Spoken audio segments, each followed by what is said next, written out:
Fantastic. Okay, so my name's Eli Beke, and I'm a wood carver, and I mainly make sort of homewares like spoons and bowls and canisters and things like that. And yeah, my brand is kind of called Wedge and Edge Woodcraft, and I'd just like to start by respectfully acknowledging the Wurundjeri people of the Kulin Nation as the traditional owners of this land, and pay my respect to elders past and present, and yeah, and extend my thanks and gratitude, because, I really love living here as well. And yeah, so I guess, you'll notice that I'm not really in my woodworking studio. I'm in my home studio, because my studio is actually in Kinglake and it's in regional Victoria. And of course, creative studios are closed at the moment, so I haven't been there for a long time. So I'm going to share my screen, and I hope you can all see that now. And we're just going to have a look at some of my work.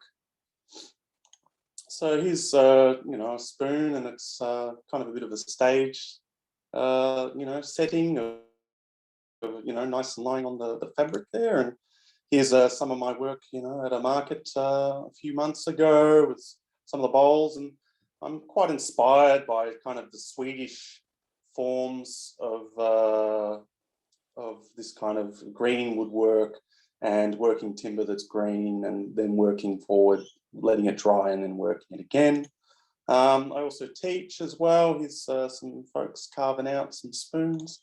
And, this is one of the canisters that I make. It's called a shrink pot. And I'll show you the insides of one a bit later as well. So this is my studio in Kinglake, and here's me. And this is kind of what it looked like when I first moved in. It's a mud brick building, and my father built it. And I've separated it out into two sections, one for the woodworking, woodcraft, and another section at the back to the left where I do my metalworking kind of stuff. And, here I've got this big bird bowl that it looks like a bit like a goose, surrounded with all my my tools and stuff like that. But, I can't wait to get back there. So just a view of, my tool racks and stuff like that. It's using a system called French cleats. And here I am carving away in my workshop. You can see some chips flying off there. So I wanted to just go through kind of making a spoon with you guys. So here's some footage that I started, and we can have a look here. So whenever I start out, I get my wedge and I get my timber, and I start along and I start chipping in it. And the trick is first to split the timber to take advantage of the mechanical properties. So here it kind of starts here, and we'll see the video speed up and slow down. There's a little bit of a black spot here, which I don't know how it got in there from the video editing software, but it did. So there we go. So now we've got, a bit of a billet, the billet of timber that's split out. And then I'll move it across, and I'll start working it with an axe. So, first of all, I'll remove the bark and make sort of like a clean sort of slate for me to design what I'm going to make with this piece of timber. And in this case, I'm going to make a spoon from it, but each spoon that I make is actually unique. Like, I'm not so interested in, making lots of the same spoon or lots of the same sort of things, but there's of course common themes and designs. And here I'm using a watercolor pencil, which is a very good idea to use with wet timber, because you get a nice clear line, which is not sort of smudgy. So now I'm just going to come into the shoulders of the edge of the bowl of the spoon, and that just makes it a little bit easier for me to split out, where I want to remove the timber. And I'm kind of working my way into there and taking out the spoon. So you'll just see me there axing away, removing. And it's all about, taking advantage of the mechanical properties. Now this wood is green and it's nice and wet, so it's quite easy. And you see I've switched to a different tool there. It's called an adze. And, the adze, of course, it's like an axe in terms of it's a heavy weight with a sharp edge on the end of a lever. But you know, I can start, you know, to take a different sort of chip using that. So you'll notice also that there's quite a big curve in this, and that comes from the tree itself. So the tree itself, you know, it grew in that way. So I'm taking advantage of that in aligning all the fibers of the timber so that it all kind of, you know, runs together, and it'll come up with a stronger article as a result. So I'll just work my way in, and that's quite a heavy kind of carving axe that I'm using. And it's an axe that was made in Sweden by a company called Granfors Bruks, which actually means a grand axe factory.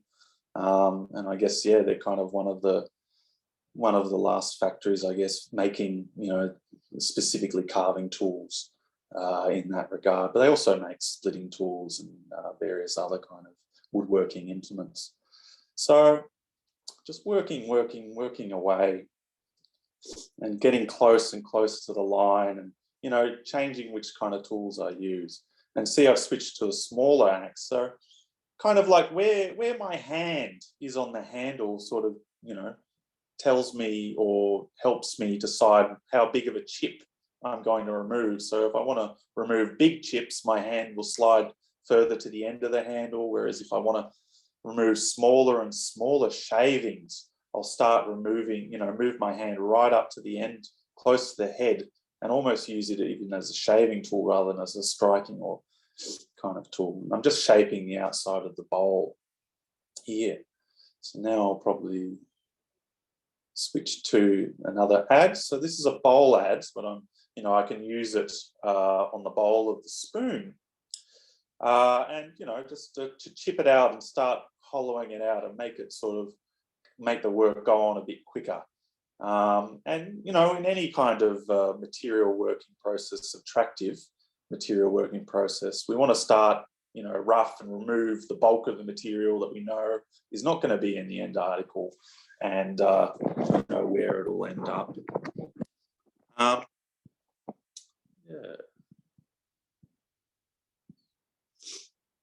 Just working on the last sort of shoulders and, you know, changing that roundness there and making it nice. And it's always, you know, a process of checking in with what's going on with it, you know, where things go. And yeah, so here I'm just carving away, removing all this material within the bowl. And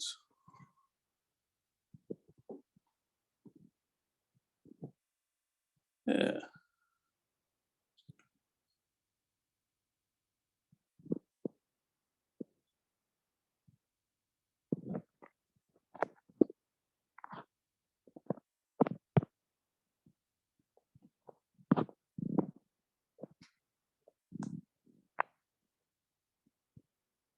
Not much more to go on this, and the reason, like, I had it strapped to the block is just, you know, that all the force that I put into the spoon actually results in the chip removing.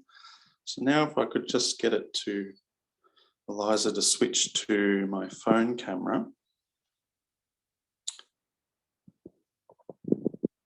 So you'll see I'm just finishing up the spoon in the video there, just doing sort of the final kind of chips, which I'll do, you know, with the axe work and stuff like that. And I think that's all good. So if I can ask you, now you're in my kitchen. If we could change focus just to that.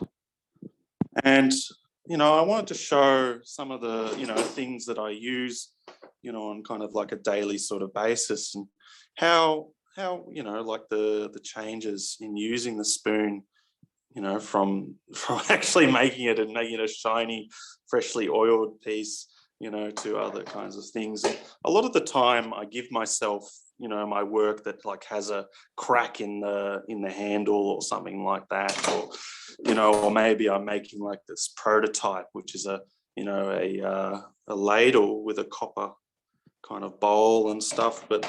And occasionally, usually on my birthday, I'll give myself, you know, something, you know, nice, and like make myself that's just a spoon just for me, or, you know, a piece of article. And, you know, and I've been broadening my practice to include, you know, things sort of like sculpture and stuff like that. So you see this sort of tree, which is, you know, actually a tree, but it's quite brittle. And I've carved each one of the leaves in this tree.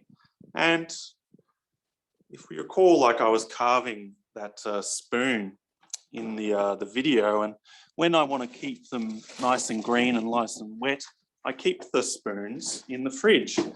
So if I come into here and I'll pick it out, and here was the blank that I was carving earlier in the video, and I'm just going to take it back into the other studio, and maybe, you know, we'll have a look, you know, at this lamp that I made, and it's all made from recycled material and from a meat safe as well, and things like that. And we'll just come down the hallway, and you'll see there's another one of these trees that I've made.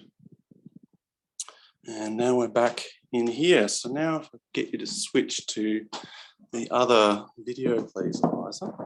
I'll just get you to pop the video on the other screen, if that's okay. Yeah.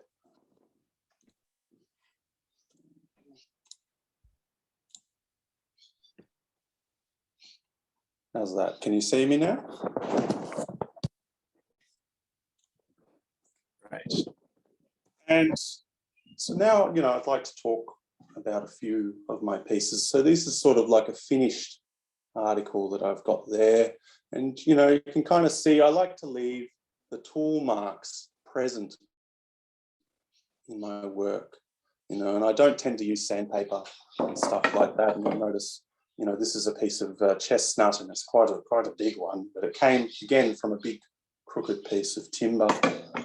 And once, you know, so once from moving to this kind of roughly carved with an axe, I'll then carve it with tools like, you know, with knives and things like that. And I've got some tools here that I'd like to show you.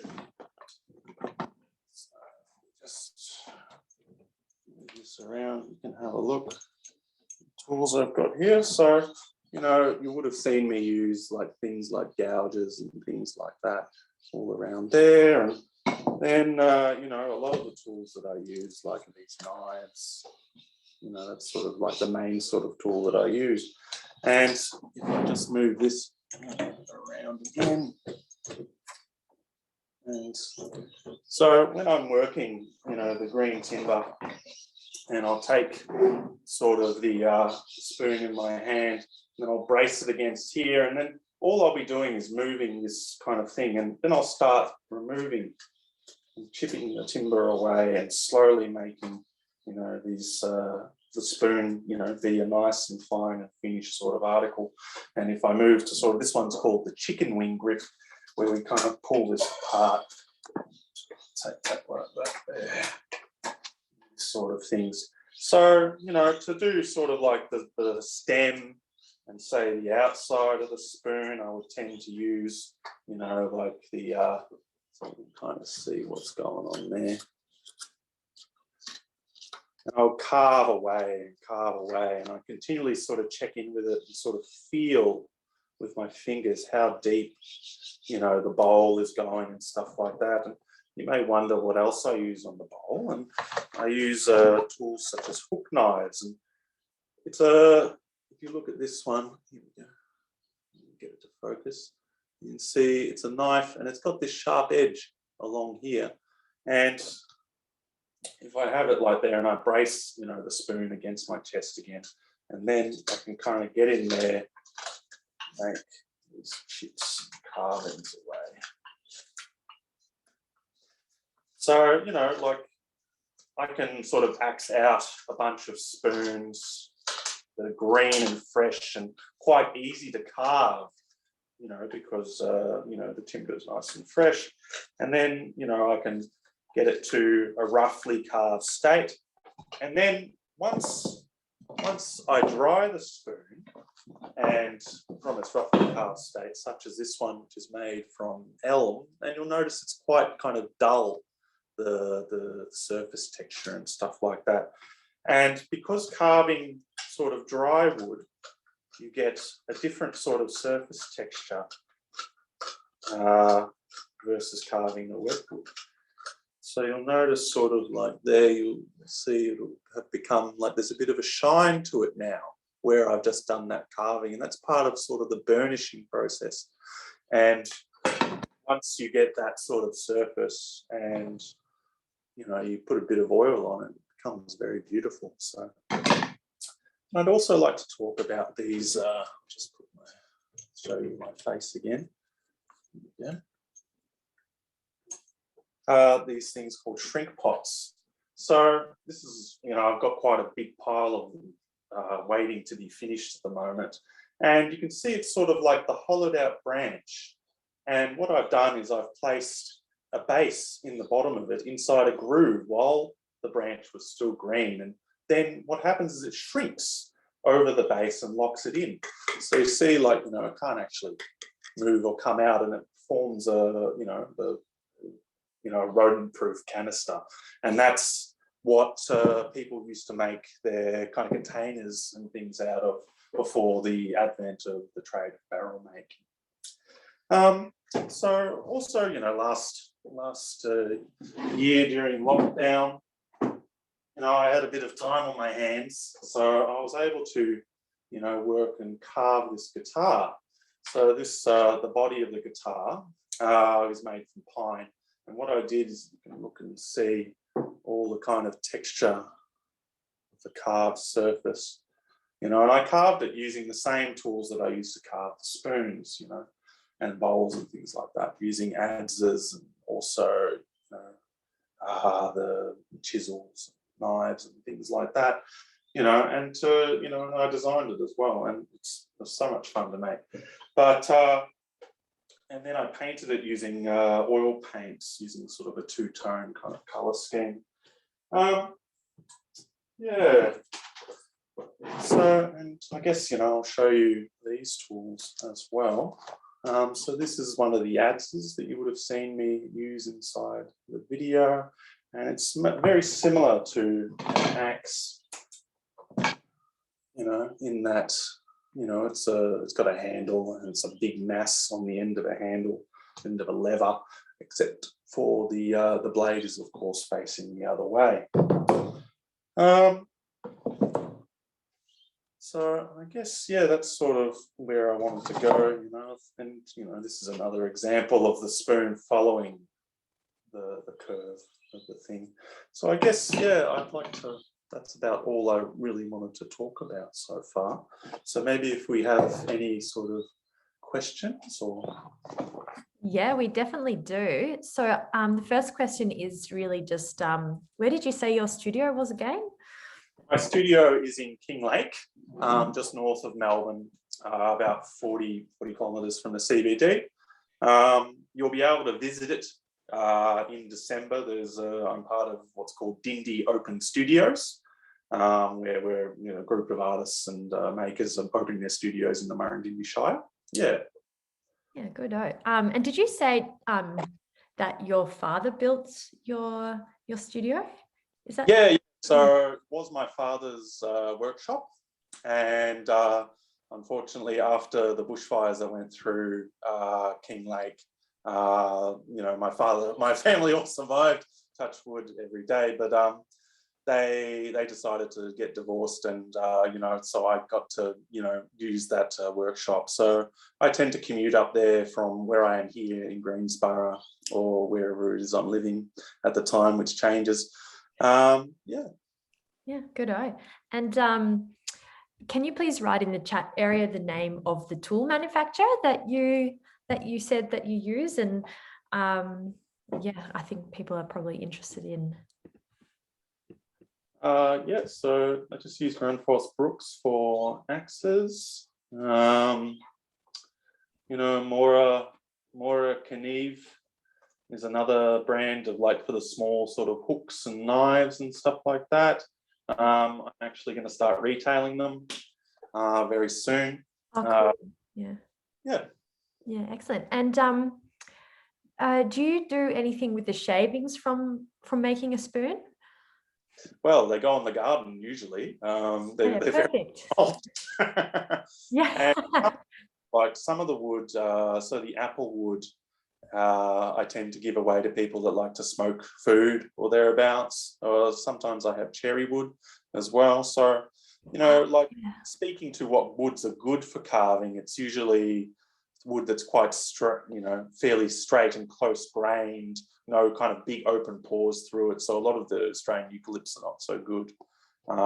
Australian timbers that I like are cherry ballard, which is a very lovely timber, and also I like a lot of the acacias. Yeah, good. But yeah, that's a great. I love the smell of certain woods when you use them to smoke. My partner's a woodworker, and sometimes he brings offcuts home, and the maple literally smells when he puts it in the fire. It smells like maple syrup. It's so good. Yeah. Anyway, Vida says, "What a great house! Fascinating work." Thank you, Vida.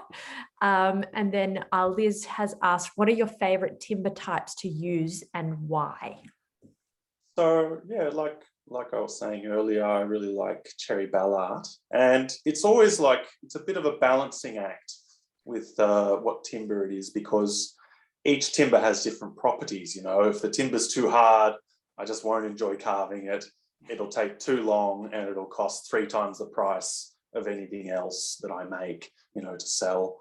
And if it's too soft, well, there's no point in carving it because it's just going to fall apart within a year or thereabouts, which is no good at all. So, I want a lot of my work to have longevity, and part of that is about the material that I use in it.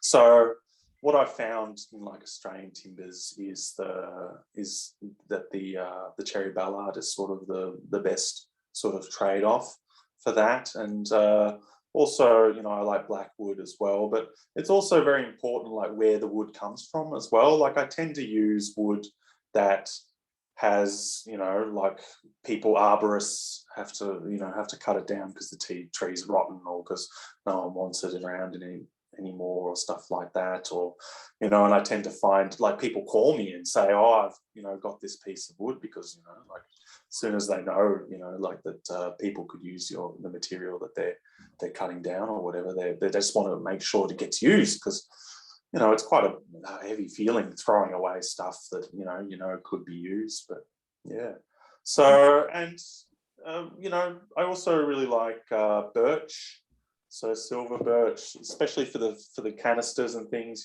just because of the bark. Bark is so beautiful. Not quite focusing there. It's focusing on my head. Yeah, and I like using, birch is kind of it's very soft, and it soaks up quite a lot of oil as well. It's very absorbent. Yeah, and you get sort of a beautiful sort of fine sort of finish there. Yeah. Yeah. Okay. And Judy has asked, how do you keep your tools sharp? So I keep my tools sharp when I'm using them by stropping.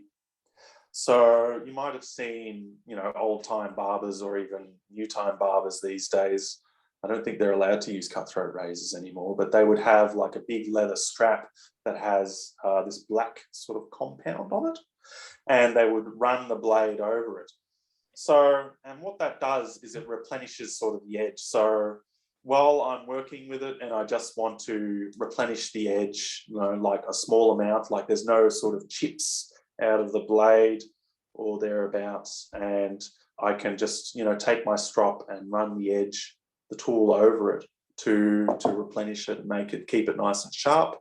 And all about knowing when to sharpen is kind of what it's all about when it comes to sharpening, in my opinion, because you want to achieve an outcome with the tool. It needs to have a certain level of sharpness, and the certain level of sharpness, if it's sharp, it's safer than a blunt tool and stuff like that. So if the edge is sort of chipped and it's leaving marks on my timber, then I'll move to water stones. So there's a lot of various kind of like bench stones, they're called, and it's pretty much, you know, like a square stone that uses water as a lubricant that also carries away the spent abrasive particles, as well as the metal particles, which could become embedded in the top of the stone and stop it from thing. And I've written an article on tool sharpening that's in Off Grid magazine, so I could send that link through as a part of a thing, and you can read about it there as well.